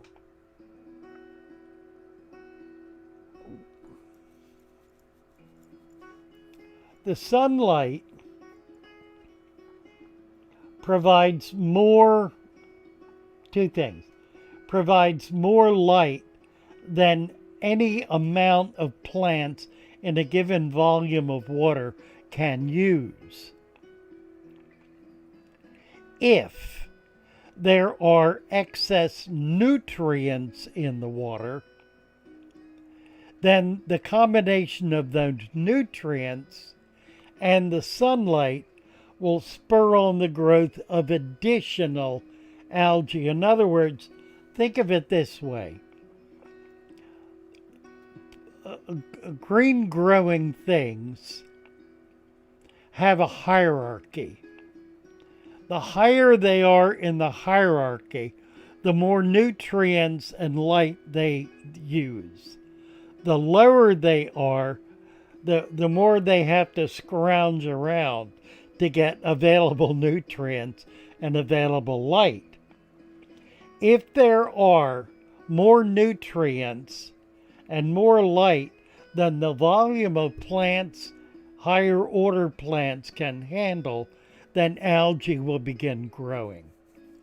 So that's really the answer. Algae grows where there's excess nutrient and excess sunlight. In your tank, you can balance that pretty easily. You're never, for example, never going to get excess light unless you got the tank sitting outside in the sunlight. And I've done that. It doesn't work very well. It does in a pond, doesn't in a tank, because that tank is getting light from every angle, not just from the surface, from the sides as well, which is not a natural and normal environment. In your home, whatever light you provide is not going to even be close to what sunlight is able to provide. by controlling nutrients, and you do that with sand, not overfeeding, and providing a food web, because the food web uses up, it burns up nutrients that are otherwise floating around in the water column. If you're controlling that, it'll be difficult for algae to gain a foothold if you also have lots of plants in the tank. Silver Creek, I'm an alien from another galaxy. I saw that video. I loved it. I thought it was just too cool. Better than a bot. So, Blur, blur. so Kim the Budget Slayer, who also needs a wrench, says, "Oh my God, FatherFish, I cannot stop watching your videos. My name is Kim Yoda. I ordered a few times with you. I'm about to put in a few more orders. Can't get enough of the FatherFish method." Isn't that interesting? How do you suppose that happens? I mean, that happens all the time. And he doesn't know what I'm talking about. I just went over that 2 minutes ago. And you didn't hear it. That's really, what's funny about that is that that happens with everybody I've ever had helping me with the chat. It happens all the time. And I'm convinced it happens because you're so focused on trying to find things that I've missed that you miss what I'm saying. So, in a way, yeah. So I've got like 3 devices open and about 20 tabs. Right, I was right. correcting the price of the plant bundle, and then scrolling through the chat and something froze. Right. And then I missed part of That's it. Yeah. funny. So I don't get to hear everything that everyone else does because my mind is so boggled with everything going on. Really. I just think it's funny. Well, the chat's going crazy. There's a lot going on. It really in the is. next few Yeah. minutes. Really is. Silver Creek, have you checked out, guys? Silver Creek channel. He's doing a lot of shorts, and they're funny. Just really creative, interesting shorts. Make sure you subscribe to his channel, ring the bell, and get everything he's got. It's well worth watching him. Silver Creek, at some point in time, is going to be handling plants for us, because this is going to get out of hand. And I think what I'll probably do is start shipping West Coast, because he's in Texas. Because I'm having trouble getting stuff to the West Coast. I'm losing it. So we'll probably start with that. In fact, I got one right now that I have to replace. Guy lost his plants. I shipped to California. And I promised to resend them. So I'll talk to you about that, Silver Creek. Maybe you can send them out. I will be sending plants to you within a week.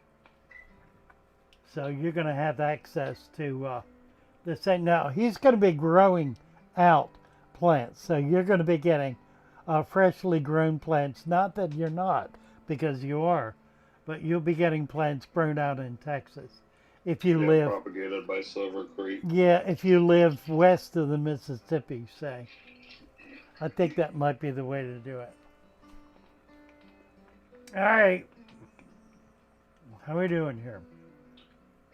I'm just trying to keep up. So 15 minutes. Goldman really got hidden, so I got to see if I can unhide Goldman, even though the message was what that's happened? one of the bad things. Everybody's moderators. So if someone wants to hide a moderator's message, they have to hide them on the channel. They can't just remove the message. So I'm trying to Who is correct this? that right now.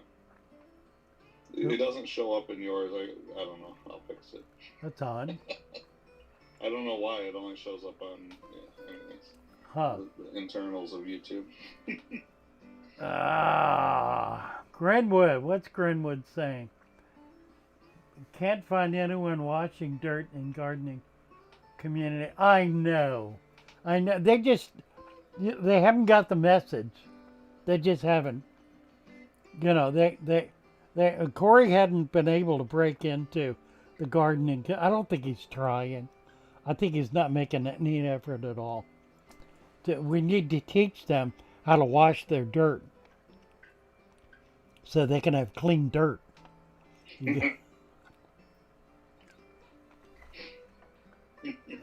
Do I make deliveries in Germany? The only thing I'm selling in Germany right now is the supplement. We probably will be able to get the leaf and the leaf culture available pretty quick. We do have a distributor in the EU who is also able to ship to Great Britain. And we're working on getting one in Canada. We have one, we're lining one up in Brazil, is it? No, Chile. We also have somebody in. Probably have within 2 weeks, I would imagine. Which? I think Canada. Oh, Canada, that good. Should be pretty doable. Okay, yeah. So we're trying to get this together. FatherFish worldwide. Really? Ire is saying I've never had a heater in my tanks. Well, guess you haven't needed it. Yeah, I'm not even sure where that message is. It's there at it is. 747. I'm catching up. 747.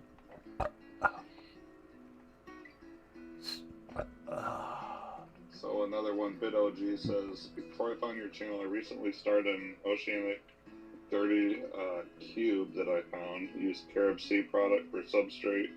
The salt, before I add livestock, should I remove everything and start over? I really never recommend that. And the reason is if your tank has been set up for a year or more, but at least a year, and I can fudge on that a little. The substrate contains a lot of bacteria and a lot of organic life in it. And it's just not worth wasting it. If you simply cap it with sand, 2 inches of sand, and then put a food web on top of it, you will be good to go. In a matter of another year, you will have soil on the bottom of that tank because it'll just be created. This is a saltwater, from what I'm understanding. Oceanic 30 cube. So much the better. So much the better. Sea, yeah. Just add sand. Sea is that live sand that they sell, I think. Yeah, just add sand to it. They said, should they remove everything and start over? But no, I Heavens, think the only no. thing you should do is try to get some live rock, because sand alone isn't enough to get that process going in the saltwater, since you don't have the food web. You know, the plants and That's everything. right. Your food web is inside of that live rock. Yeah. Yeah.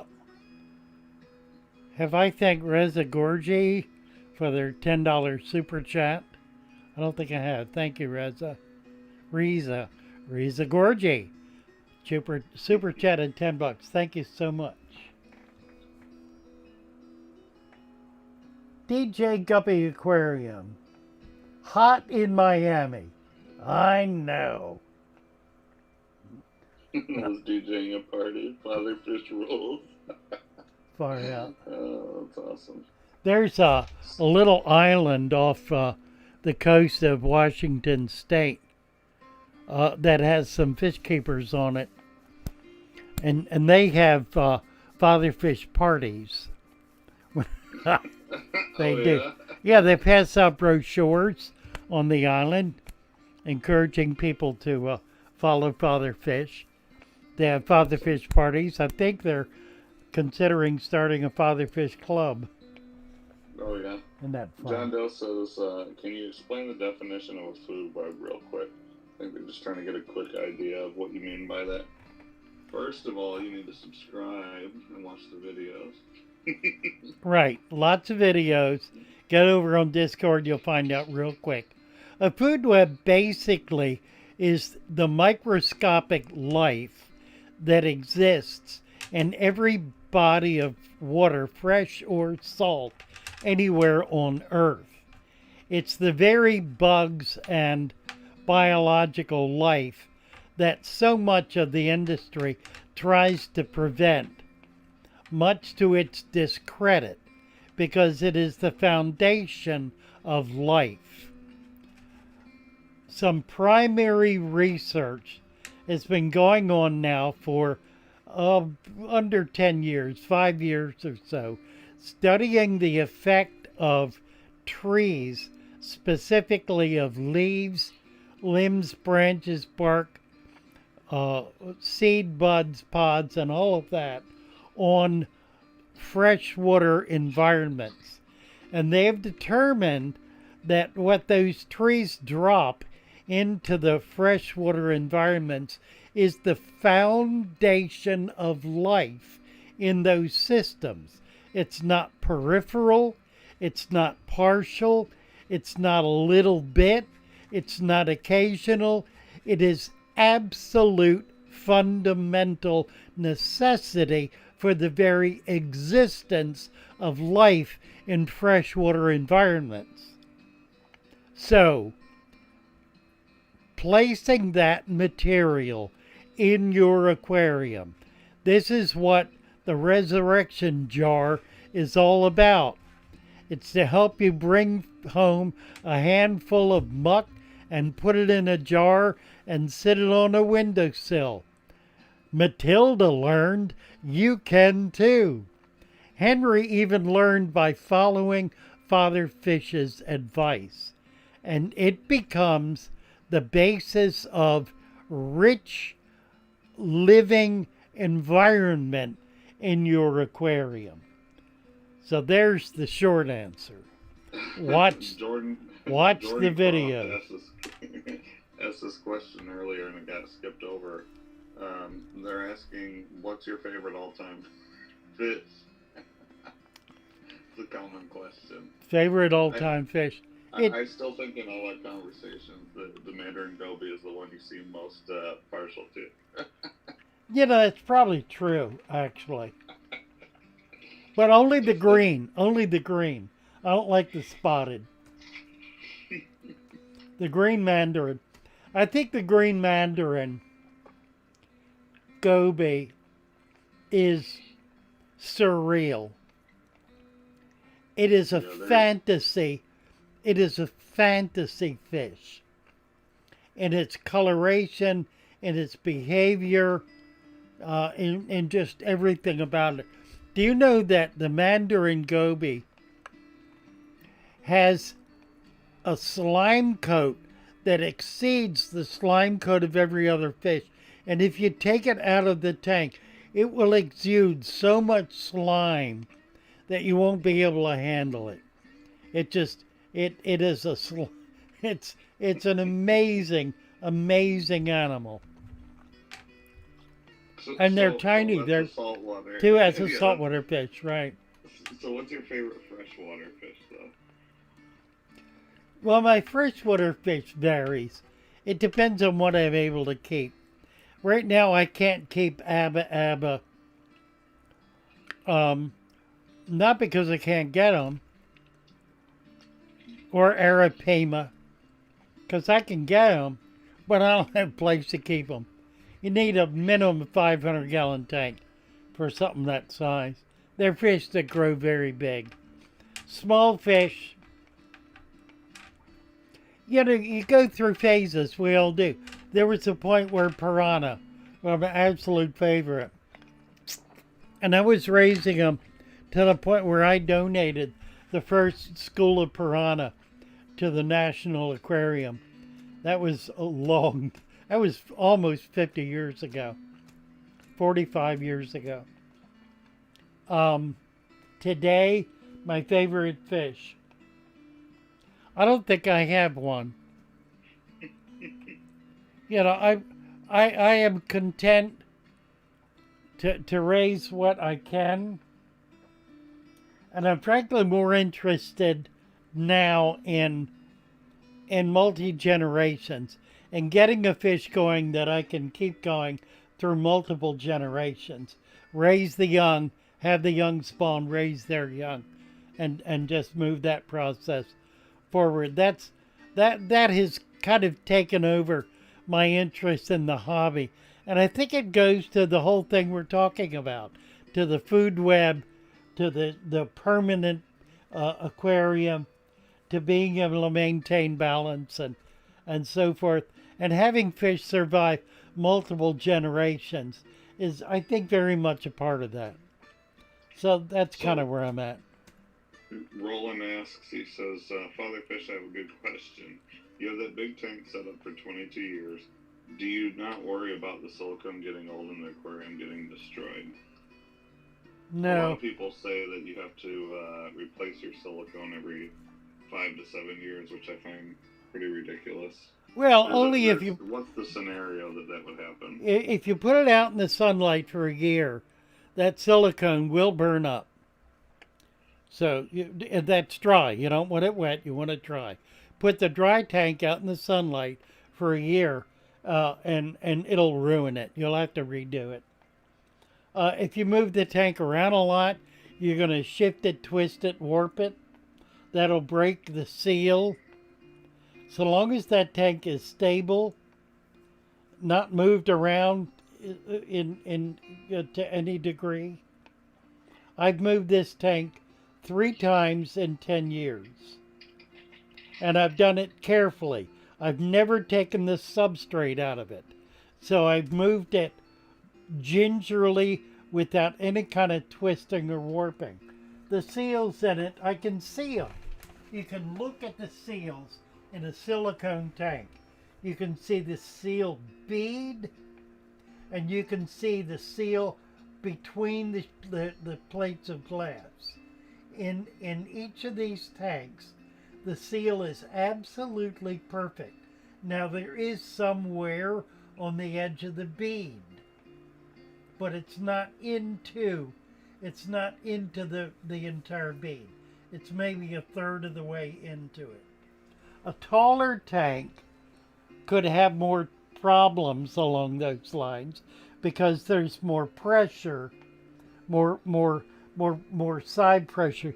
Keep in mind, in water, the pressure is in every direction.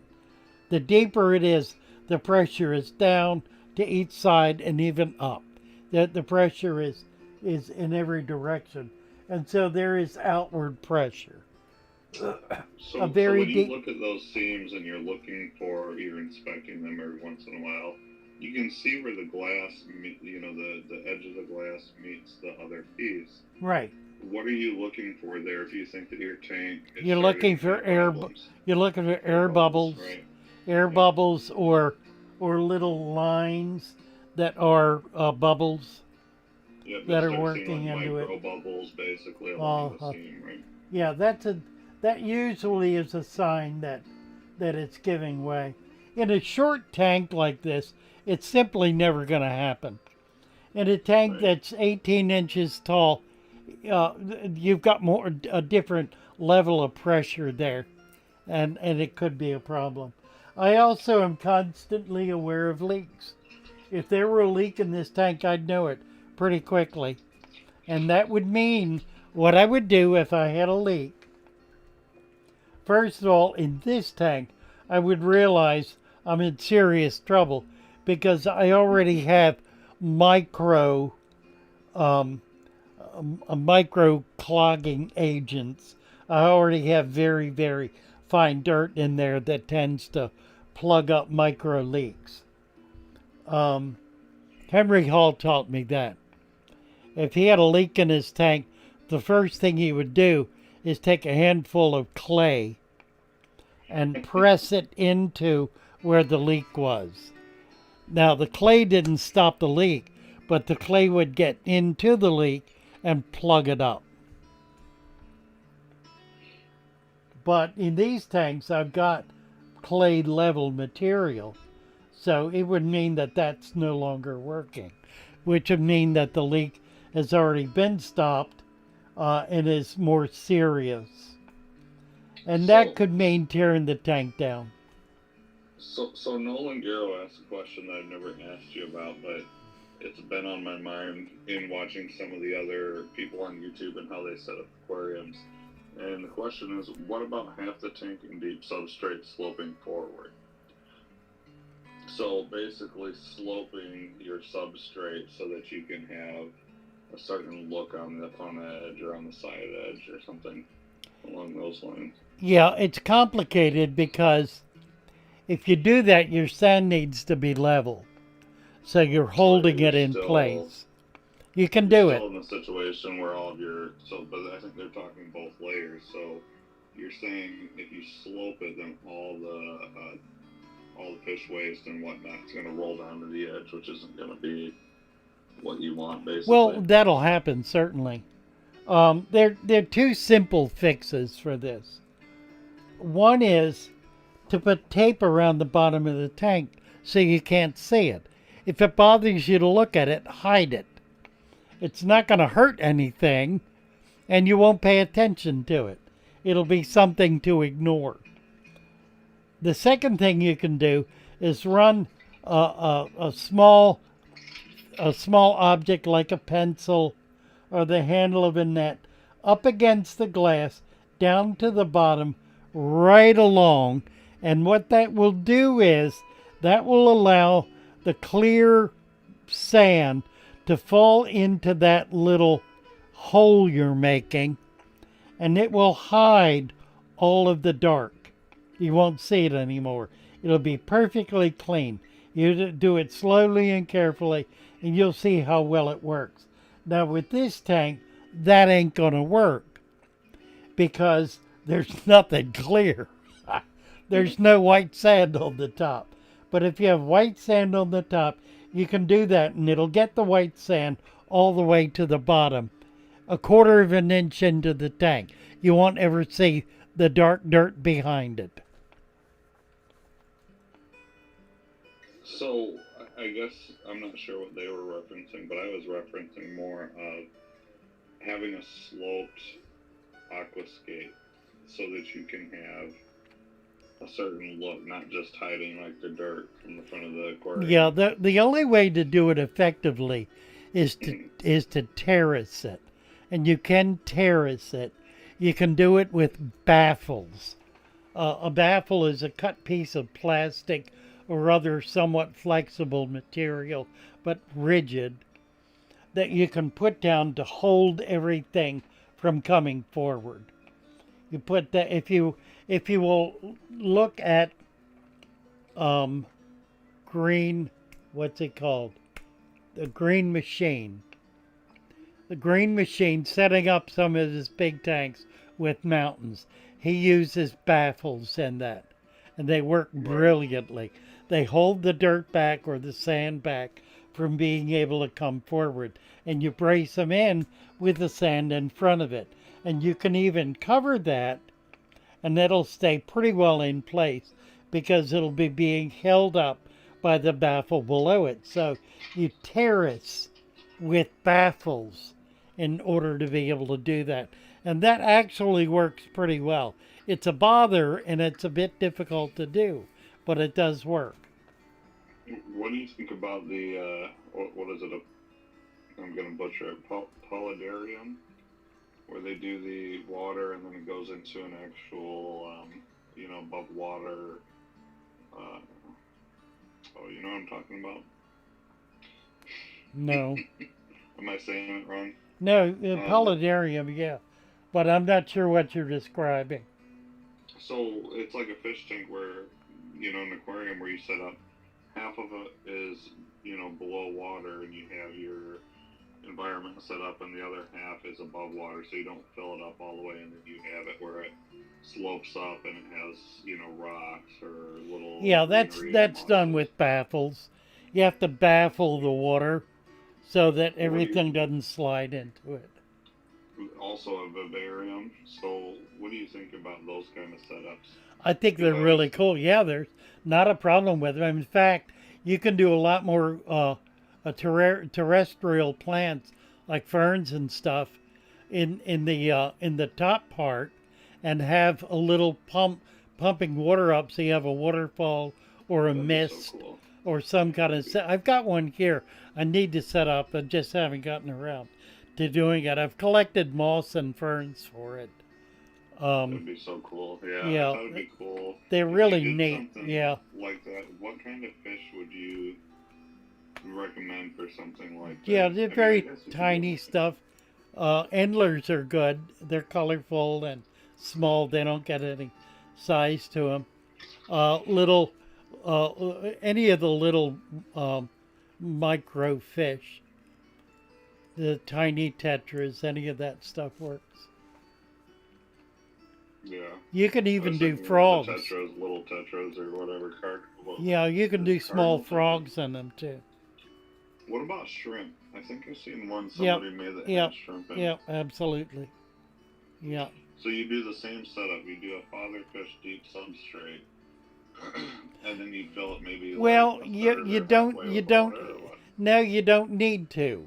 You can do like an inch of sand on the bottom, because your substrate is going to be the soil that's in the upper part, because you've got water going through that, which you're holding back with the mosses and rocks and other plants and stuff. So it's a little trickier to do, but it actually puts the substrate above the water level. So you don't think you'd have to worry about it? That'd be more almost like a lake or a pond scenario then? No, what do you mean? Like you mean with runoff? Yeah, just you're getting it from the runoff, basically, and the plants are... Well, except that in those cases, you've got mud at the bottom. In that scenario, would you still have plants below the water line? I would, sure. It depends how dark it is, though. Very often, they're so heavily shaded, unless you can get a light right down on it, there's no way to grow plants in it. So you want to consider a submersible LED. That's on my list of things that I want to do. So cool. So cool. Cool. Yeah, I've got a little one here. Andy gave me a small one that's really nice, and I need to get around to setting it up. All right, boys and girls, we're over our time limit here. We've just run the gamut, haven't we?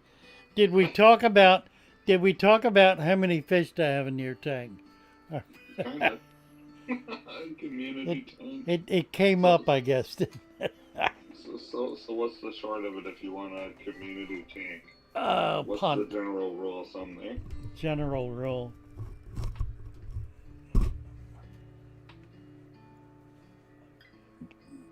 Yeah, it's really interesting. One at a time, or two or three at a time. Don't get everything at once. That's the rule. Start with one species of fish. Do like 2 or 3 of one species. Then a week later, get 2 or 3 of a second species. And do it like that. Add a new species of fish every week for, say, a month to 2 months, depending on your tank. That'll give you a pretty good idea of how they're doing with each other. And if you got a problem, you'll know it pretty quick. So try that. That ain't a bad system. Brute. Good night, Brute. Sorry, I'm just trying to keep up with chat and see what's going on. About 115 people. Oh, yeah, yeah. Pretty good. Pretty good. All right, guys. Love you all. Bye for now. Check out Henry and Matilda, please. Henry and Matilda. Did we ever post the link? We did post the link. Did we? I don't have it readily. Let me see if I've still got it in there. No, I don't. I don't have it readily available. But make sure you join us on Discord. You know, we like to see photos of your aquariums. There's a ton of people that are starting their first FatherFish aquarium, and they're posting photos of their progress and videos, and it's really cool in the last several weeks to see how many people have finally gotten back into the hobby for the first time in years and are having great success at it. So. I got the link. Do you? Yep. Oh, you're better than me. Right there, Harry Stray Cat. Hello, Harry. Are you a furry? Harry the furry. What? I don't know. Bit OG. I'll get you a wrench, Bit. Right there. All right, boys and girls. Officially good to see you. Thank you for your gift. Thank you, Reza Guri. Thank you, Kim the Budget Slayer. Thank you all for coming. Delighted to be here. I got a new video coming out this week on fish food. What is it and what is it? What is it? Fish food. What is it? That's what the would you say that's what the you've already listened to it. What is it? I have. It's a good video. What question? That's one of the common things that everybody asks is, how much do I feed my fish? Yeah, what question does it answer? It's a what is it? What is food? Yeah, I think it's. I think that's what it is. Yeah, we're gonna. I feed my fish. I don't know. I'm delirious. We're gonna get into how much and what for and who done it and whatnot. We'll do all that as follow-ups. But catch the new video. I will be trying to put together a video this week. I'm going to sit down in front of my supplement trunk and go through every item in it and explain it. So I won't even mix it up. I'll just show you what I got so you can duplicate it and do it yourself. It only costs you about $300-400. So there. That's all for a 10-gallon tank. Or you can buy it for $20, and that'll do a minimum 100 gallons. There you go. There you go. The easy way. Father.fish, check it out. Father.fish. Would you believe? And do fall in love with Henry and Matilda. We so want them to come back, and they're not going to come back unless we get 5,000 hits. They're not gonna. Yeah. They'll be gone into the ether forever. Bye, guys. Yeah. Love you. Have a good one. Thank you, Luke. Appreciate you. See ya. Bye. How do I get out of here? There we go. End stream, it says.